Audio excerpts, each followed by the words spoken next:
This edition is no ordinary session, oh no. The session is called Sea, Sand and Senior Sex. Oh yeah, I knew that would grab your attention, of course it would. Now, I'm not with anyone today, I'm with a super special guest. Someone that is not only an entrepreneur, they're a creative, they're a photographer, they're an innovator, a publisher. I actually don't think there's anything this person doesn't do. And whilst they go beyond photography, there's a saying, a picture tells 1,000 words. And as far as they're concerned, for me, a picture tells endless words. It is the one and only, it's Rankin. Hi. Wow. Sea, sand and what was that? Senior sex. Wow. So absolutely. So today we are going to talk about quite a few things. We're going to talk about senior sex, of course. We're going to talk about the metaverse. We're going to talk about taboos and so much more. So stay tuned and do not go anywhere. Now, Rankin, thank you for being with us today. Pleasure. And before we go any further, I don't know if you realise this, Rankin and I have something in common. do you know what that is? I can speak like that. So, I'm from a place called Clydebank, one of the most deprived areas of Glasgow, of which I am super proud to still live there. Rankin is from a place called Paisley, just over the water across the Erskine Bridge. So can you tell everyone how you went from the River Clyde to the Cannes Riviera? What's your story? That's a long story. I have got this very North London accent because my dad got out of Glasgow as fast as he could when I was born. So I lived there till I was 9. I moved to Yorkshire and then we moved to St Albans, which is why I speak like this. But being born in Glasgow was probably the making of me, because my dad said to me when I was about 12, in England they send you to school to be confident, in Glasgow you're born confident. And my parents always gave me this sense of I could do anything. Very working class family, no arts or arts education in their background at all. In fact, they didn't really know what the arts were. They called people that make advertising they, people that made films they, so I became one of them, which is quite interesting. So I was very lucky that I was quite good at school, and I was really good at maths, physics, stuff like that. I was encouraged to go to do accountancy, and then I went to do accountancy at Brighton Polytechnic, and I was plopped into a halls of residence with loads of art students, and all the art students went to me, "What the hell are you doing accountancy for?" So after the second term, I rocked back to St Albans and asked my mate who had a camera if I could borrow it. He, took it out for the day, and probably like the first time I held it to my eye, I went, ding, light bulb moment, I want to be a photographer. I then had to go back and tell my dad, which was not easy because he was very excited about me being an accountant. And that was it, really. And then from there on in, I became probably, I'd say addicted to photography. But it's a very positive addiction. And it's something that's really seen me, obviously, very well over the years. But it's also helped me just really deal with everything that's kind of come up in my life.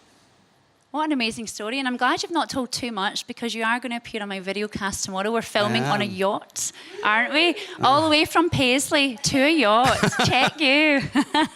We don't own the yacht. We don't. Oh, for God's sake, where did you go wrong? Jeez. I don't know. Set up a creative agency, probably, that would. Damn it. Well, the thing is, this addiction served you well, because you're one of the most famous photographers ever known, and certainly in our industry, you're the person that everyone respects for lots of different reasons, your voice and your art. And you've taken pictures of some people. I'm really jealous, and I want to know what they were like. But you've taken pictures of Bowie. Yeah. You've taken pictures of Madonna. Do you want to know about Bowie? Or? Well, I will in a second. Yeah, I'm going to ask you. You've also taken pictures of Kate Moss, of Stormzy, and the Jubilee celebrator, the Queen. Yeah, which didn't go down well with my Scottish parents. I have to be honest with you. But yeah, the Queen was a high point. Well, the thing is, so what is the Bowie story? Bowie was just like, I was very lucky to be asked to photograph him for Dazed and Confused, which is a magazine I set up in the 90s. And I went to Los Angeles on the Bowie dollar. The record company were paying for it, and rocked up at a studio. And I was a big fan, but I didn't really know a lot about him. But I was expecting him to be this kind of cold, like enigmatic genius. And he was he was like one of those Labrador puppies that's excited about everything. Still genius, still amazing, but he was just really overexcitable. So anything that I said, should we try this, should we try that? It's like, yeah, I love it. And he would jump into it. It really made me realize that image has the ability to give you this perceived view of someone, that they're like something that's almost untouchable. And my pictures of him, which I don't think he liked, because I wasn't in the Bowie show at the V&A, but he always, one of the things I learned from him was that he always said yes to every time I wanted to use his picture. And I'm one of these weird photographers that's quite polite. I ask if I can use the picture of someone. So we would go to his PR company, and in the end they were saying, look, he's just told you you can use it for anything you want. So I always respected him for that. What a story, God, that you're mingling with all the celebs. And, you know, you worked with Kate Moss on Dazed. What was that like, and what is she like? She's like the girl next door, and I think that's her real talent, is that she is very down to earth. But I always talk about supermodels as being really incredible, not because they're so beautiful, but because there's an amazing ability to know where the camera is and how to work with the camera, and they have an amazing ability to be themselves but then play a character at the same time.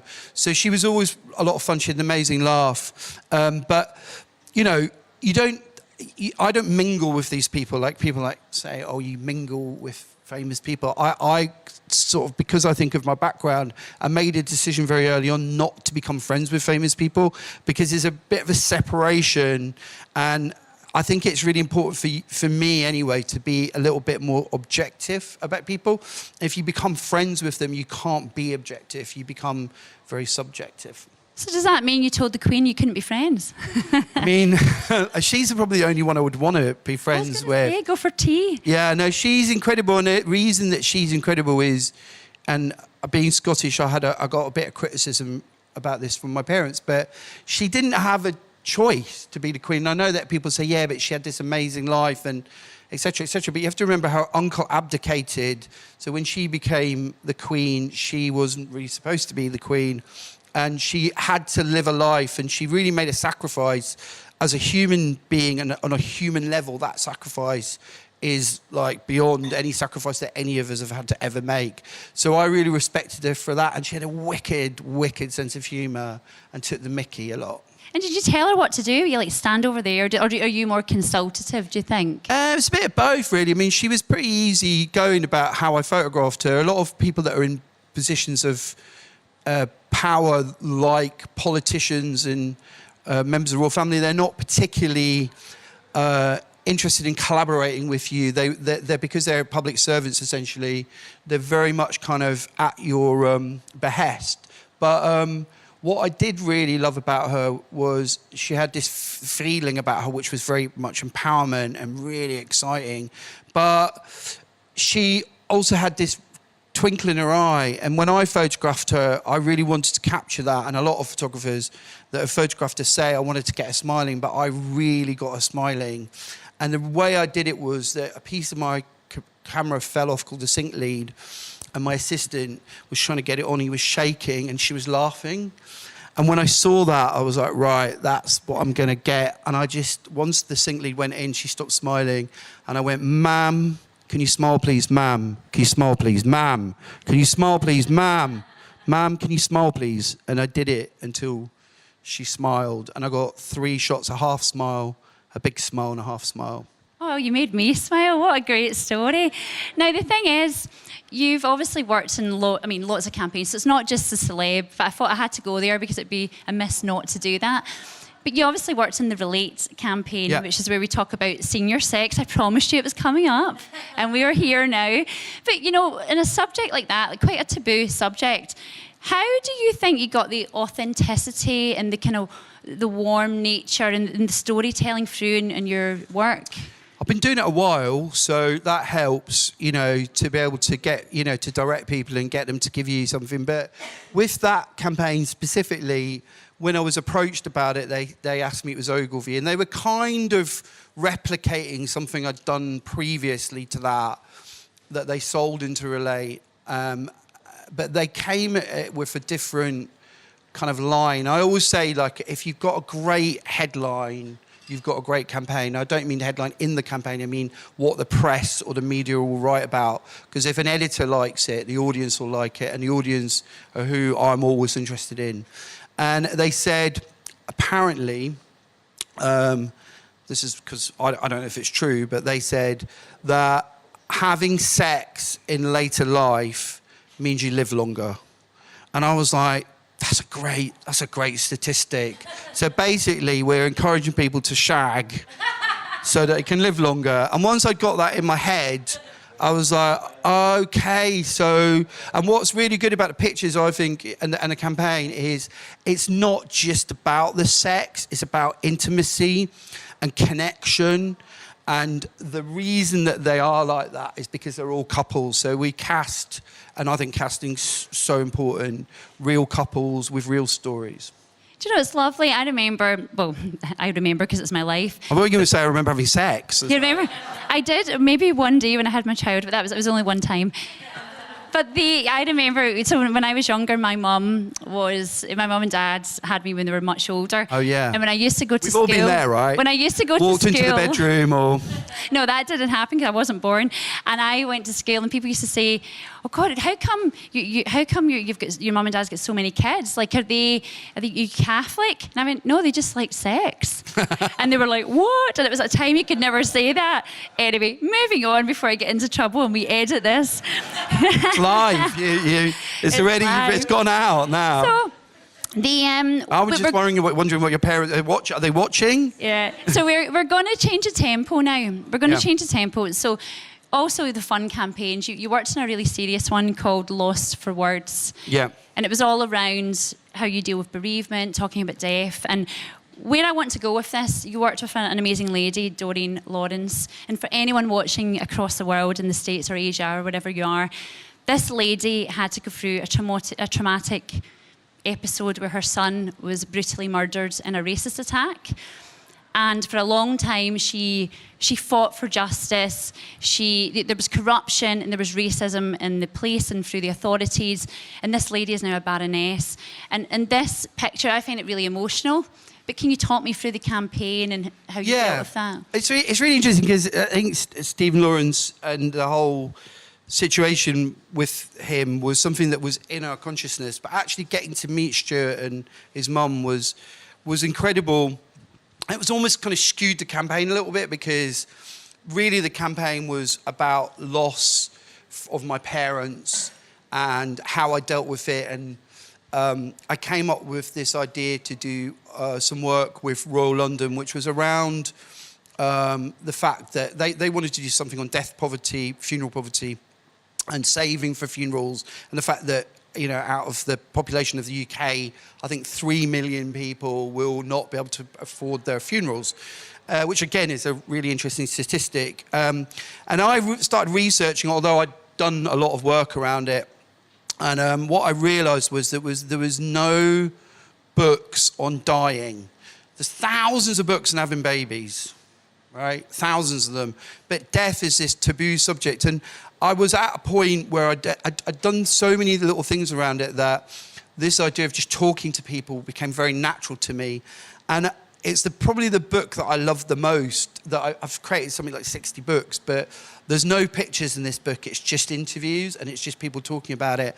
And the fact is that, you know, the whole situation with the Lawrences was really interesting because their whole relationship with death is it's almost continuously in this state of you know, something extreme. It's almost the pain just stays with them. So they've never, ever really been able to put that anywhere near, you know, to bed. Like, I mean, you never do with loss. That's the one thing about it. But they've never got near to it because it's always in their lives. So it's always this sort of traumatic thing because they're reminded of it every day, whereas everybody else had such a different perspective. And the one thing that I walked away from it knowing and realising that, and which is brilliant, is nothing's right. There's no right way to deal with loss or bereavement or death. It's everybody's different, and the way that everybody's different in life, they're different in death, and you should just accept that. So if somebody doesn't want to talk about it, don't talk about it. You know, one of my favourite things that I learned was, you know, don't go to someone, is there anything I can do for you? Like, all you're doing is putting the pressure back on them. Whereas if you go to them and say, I'm going to get you shopping, is that okay? And they say yes or no. Or I'll get you some flowers. I know that reminds me of death. You know, flowers die and then I'm reminded of death. So it's just that it's very different for everyone. And this book is literally a step-by-step guide for anybody that has had any form of bereavement or is dealing with parents that are aging or somebody that's been terminally ill. And the great thing is once you get through the barrier of like talking about it and worried about somebody with a scythe like coming and getting you, it's great. It's really easy to talk about, and it's actually really good because what happens is people just open up and want to chat about it. And like everything taboo, like older age sex, it's like, oh no, oh, can't. It's weird, but once you start talking about it, it's really easy. Yeah. Well, I mean, one really cool one that you did work on was the Portrait Positive campaign, and it was all about changing perceptions and challenging people to look at others as people, as humans with hearts, and you know, and I mean, it's such a beautiful campaign, and you know, do you want to give us a sort of insight to that? Yeah, I mean, it was a campaign around, you know, people who have some form of disability or they're born with, you know, some physical impairment. And again, it's this thing of like, unless you confront this, and I've seen it, and the thing that I guess is the most interesting for this audience and for the audience that are watching is that no one is beautiful. Everyone's beautiful. So if your presumption is that, you know, that person's physical despair, however you say it, I can't do it, sorry. That, you know, if that is something that you find ugly, then you'll think of it as ugly. Whereas if you try to get beyond that, everyone's beautiful. And what's brilliant is, and only because I've seen it happen time and time again, is if you photograph someone and you make them feel great and you take a picture of them and they look great, then that can change their lives. I've got a friend of mine who had lost his leg. I think he lost it at 16. And he hated himself for like 20 years. And we did a project with him called Nobody's Perfect. And I made him look like a god, you know. And from there on in, he went and climbed Mount Fuji. Wow. He went and did all this stuff. He went and learned to fly. You know, he did all these things, and he keeps emailing me going, "This is because you made me feel great." And I was like, "No, I just was part of that. You felt great because you were empowered." And photography has that. But on the flip side of it, it has the exact same thought process of making you disempowered. So a lot of beauty campaigns are about making you feel shit about yourself to sell you something. So if I can never be that person, you know, that's not aspirational. That's kind of like unattainable. Yeah. If you make things unattainable, and it can all sound a bit serious, right? And it's not. You know, like half of these pictures, the great thing about them is a laugh. It's not. You know, I'm not a brain surgeon. I'm not saving lives. Well, maybe I've saved a couple, but you know, it's like, it's fun. Photography's fun, and like coming into a studio or getting a brief from a client or working with a creative director or any of this stuff, even doing this TV thing. If I wasn't having a laugh now doing it, what a terrible job it would be, you know, because it's not serious. It's like, it can be amazingly fun. And that's what I try and bring to all the projects you do. So if you work with me, you'll have a laugh. It won't be like all serious and like, oh, wow, we're changing the world by like, I want to change the world, but I don't want to make it a chore. Yeah. I mean, do you think the industry needs to, do you think the fashion industry and various others, do you think they need to embrace this more, like what you're trying to do? Yeah, and also purpose has become this thing, like, I did something called the Dove campaign, right? Back in the early noughties, and it did change everything, and it wasn't really that complicated, or it wasn't, again, rocket science. We just put real people into a campaign and made it joyful, and there are some funny bits that happen. But then like now, if you look at, I don't know, some of the ads that people are doing, you're just like, God, you're just regurgitating the same idea. And it's really interesting because, we talk about D&I and equity, but like, we just did a talk earlier, and it's like no one wanted to talk about it. Like people just want to get pissed up and have a bit of a laugh, and don't want to actually deal with some of the more interesting, important things in our industry, like which we'll go and talk about, the metaverse or NFTs or the social media platforms or any of the platforms. These are things that are really affecting all of us, yet we seem to kind of like ignore it. We just go with the flow. Oh, we're on a little railway line. Look, it's changed. It's gone upside down. It's like Scalextrics, guys. It's like we've gone so many times upside down. No one knows where they are, and they just want to stay on the Scalextrics thing. They want to stay on those. Yeah. Do you know the thing is, the thing I love about you, and I'm sure you guys do, and our audience watching. Loads of people don't love me, by I'm the sure way. lots of, but I don't Loads think, of people fucking hate me. But they're not watching. Allowed to swear on live. You can do what you like.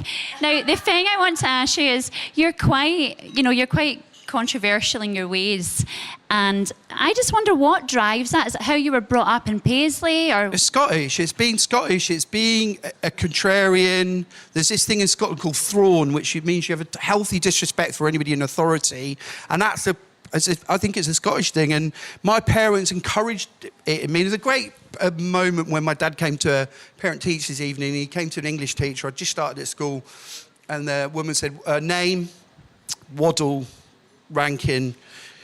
Yes, I found him. Yes, lacks creativity and imagination. And my dad went, no, that can't be the right kid. And the woman went, well, why? What's the problem? And she went, and my dad went, the thing is that he says you're his most amazing teacher, and he must have creativity and imagination to think that. So that's how I was brought up.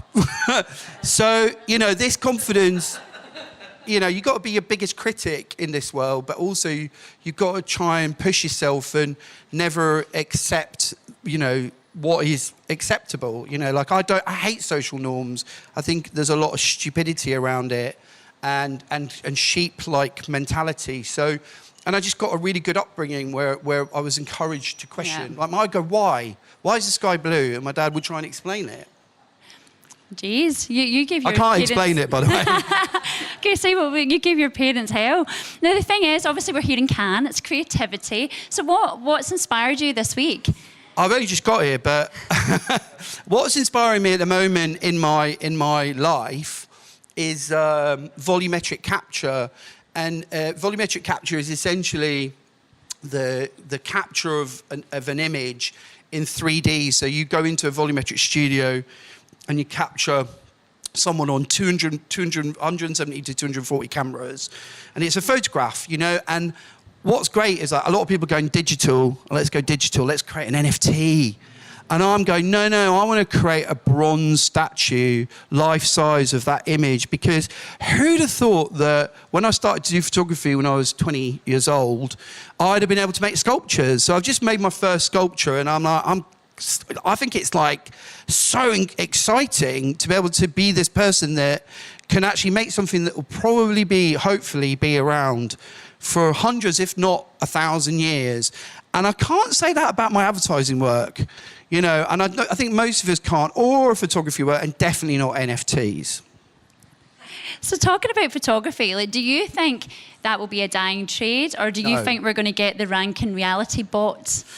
Oh, I think that's already happened, you know. So I think photography's at this amazing point. It's been democratized to the point that, you know, everybody's taking them. And I've got my take on it is always kind of, you know, a bit silly, which is, you know, I believe you make photographs, you don't take photographs, and making photographs takes a lot of time and consideration and thought, and then, you know, you get into a studio after you've thought about it, and then you press the button and you take it, but you're making the picture. And anyone in this room can take a great picture. In fact, I think you've all probably taken a great picture, but I have to take and make great pictures again and again and again and again and again and again and again and again.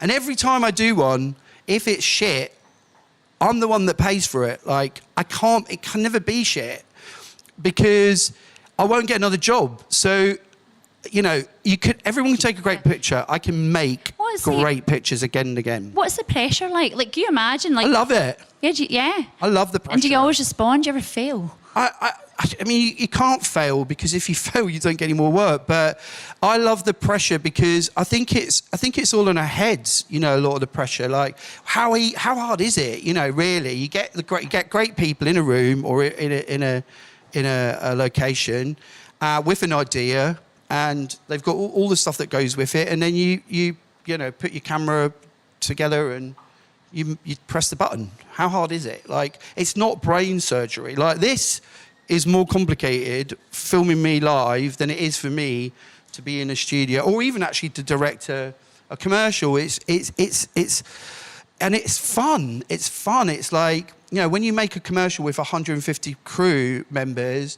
you've got to remember that each of those crew members has to enjoy it. And I didn't always used to be like this. I used to be a nightmare, to be honest. And I used to be a bit arrogant and painful and like thought I was, you know, some sort of, you know, creative artist. And it's like the best thing you can have is humility and understanding that actually the crew and the collaboration is the most important. And that's really why my pictures are a bit different from other people's pictures, because I collaborate with the subject. Like, I let the subject choose the pictures most of the time. So can you imagine, we're obviously here, we're in Cannes, it's lovely, you're in the Drum Arms, which is, I'm sure you love it. I do, it's cold, it's nice. It's nice here, Con. Now, if we were to take you now, and we were to put you in a desert island somewhere, what do you think is the one single image you would take with you? A volumetric capture of my wife, probably. Really? A sculpture of my wife, yeah, why not? Do you not have my dog. But I heard you like your dog as well. I love my dog probably more than anything. There, look at that. We need to do a deal. He's like my demon. He's so like me, it's scary. Talk us through it though. That picture's just me. The other thing, I love photography. Like, a lot of photographers don't love other photographers. I love other photographers. I think they're so exciting. And I love taking pictures. So I run around with my phone, taking pictures all the time. And phones are brilliant. Like, I know a lot of people think it's like, you know, it's a bit too easy, but they're so incredible. You can create these almost 35mm level images on phones. And so he becomes my kind of, you know, my subject, you know, as much as I can, because I just adore him. But my wife, obviously, would be first. Well, that's a really good answer. So the divorce papers are not coming through quite yet. Well, we were discussing it actually at Drum HQ, and we were looking at the symmetrical lines of the teeth, and we thought, well, it sort of matched the growing crop. Yeah, I mean, the other thing is if you take pictures, what's that Malcolm Gladwell thing? If you do 10,000 hours, you become pretty good at something. And I couldn't have done that, you know, when I started. But, you know, now it's an inbuilt thing. And, you know, people talk about, oh, it is just pressing the button, but there is an instinct to taking photographs. There is a kind of inbuilt thing. It's like when I became a photographer when I was 20, I was obsessed by light. I was like thinking about light. Like, even now, I can work out probably the shutter speed and the f-stop of everybody in the room, what I should do with your faces, with the light you have. And my brain is hardwired because I've done it so much to think like that. So picture my dog is really easy. And he's a pain in the ass because he doesn't do anything he's told. You know, he's like one of those terrible celebrities that want to move. He looks amazing. He looks amazing. And you're amazing. But unfortunately, that is all we have Seriously? time for. My God, half an hour went like that. The flick of a switch. So I Thank just you. want to thank you for being here. You're an absolute legend. Thank you to Thanks for everyone having for me. watching. Hope you've enjoyed the Cannes coverage. Check it out at thedrum.com. But until next year, and actually the drum show will resume as normal next week. You won't have this amazing man here. Thank you and goodbye. Woo!